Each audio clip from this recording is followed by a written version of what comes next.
So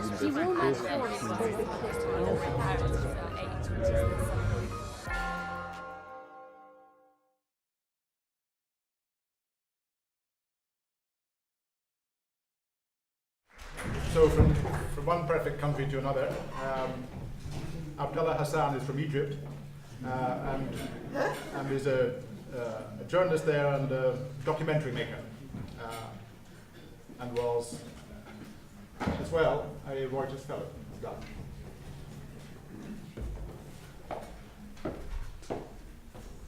Let me ask you the same question. Do you think that Egyptian media, both now and in the recent past, not going back too far into the Mubarak, Sadat era, distorts and degrades what's happening in the political world in Egypt?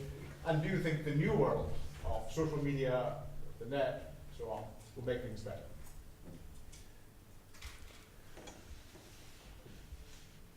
I think that the politics that the media reflects is a mess in itself.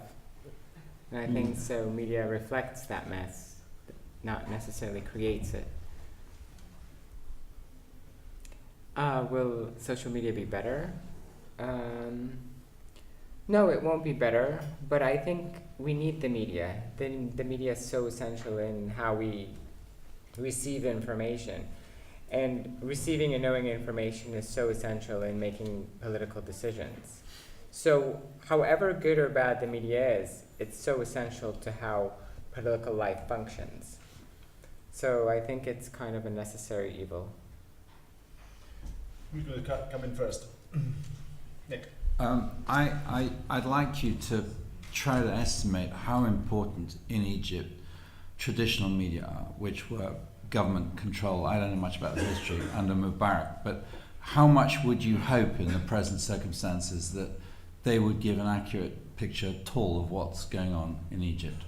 In other words, will people have to rely on social media, or will official media, to use probably the wrong word, be at all effective? I think people have learned to kind of read between the lines of state media. So they kind of know how to, even before social media came around, to how to interpret what is true and what's not. So essentially you believe the opposite of what's being reported.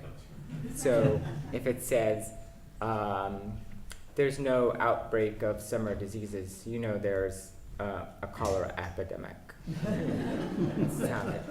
So I think that people have become very attuned to kind of knowing how to receive information, also by being very skeptical. And I think that's a kind of a healthy function that they've learned to kind of, in a way, question what the information they receive. So it hasn't been too negative. Or it hasn't, the Egyptians haven't become gullible because of it, just the opposite. They've become very, in a way, conspiratorial. They kind of believe conspiracies because they feel that their media or their state media is not telling the whole truth.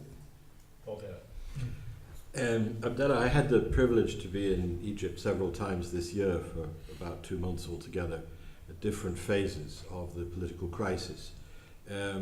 My perception was that when President Morsi was in office, there was a vibrant media that was very conflictual, with some very, very anti-Muslim Brotherhood media, some private television stations that spend a lot of their time attacking the president and the Muslim Brotherhood, some pro, and so on. In the days that preceded the this is not a coup, the media basically seemed to be the instrument of creating a public environment for very severe repression.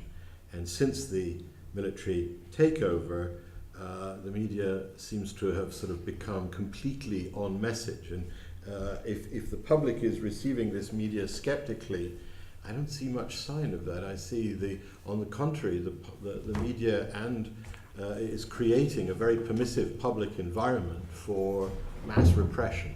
So have I got the picture wrong, or has something changed? Well, something has changed. What's changed is that there's been an immense propaganda campaign. And that propaganda campaign turns opponents into terrorists. And within that framework, you kind of reestablish people's fear. And when people are afraid, they're more willing to acquiesce to circumstances they wouldn't under ordinary circumstances. And you can find this, for example, after 9/11.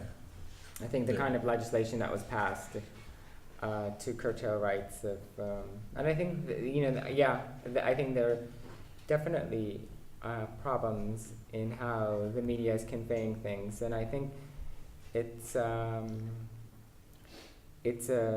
function of of getting right. So are we using back fear, to the, isn't it? essentially, is there been no gain? Are we back to the dark days before, well before, because even in the last Mubarak years there was quite a lot of pluralism in the media. Have we gone back beyond that, or is this just a temporary setback in your view?